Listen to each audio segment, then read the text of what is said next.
সবাই ডাকছে, ময়ূর খুব ডাকে, মানে যখন থেকে আমরা এসছি এখানে একটাই ডাক শুনছি যে খালি ময়ূর ডাকছে, দুপুরে ডাকছে।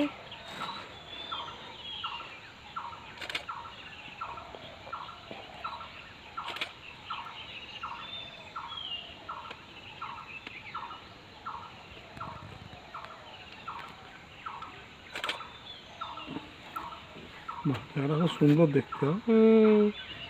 এই যে বোঝা যাচ্ছে আমার মোবাইলেও বোঝা যাচ্ছে ময়ূরটা করে বসে আছে। কপাল ভালো থাকলে তুমি দেখতে পাবে। ঘাসগুলো অনেক হাইট তো, ঘাসের ভিতরে থাকলে চট করে বোঝা যায় না। এখানে হাতি কম আসে না? হাতি আছে, হাতিও থাকে। হাতিও থাকে, যেটা 12 মাস এটা থাকে, এটা হচ্ছে 80 থেকে 90টার মতন থাকে 12 মাস। আচ্ছা, এই জঙ্গল থেকে কোথাও যায় না। ও কি একটা ডাকলো কক করে, ও ময়ূরই ডাকছে। ও আচ্ছা আচ্ছা।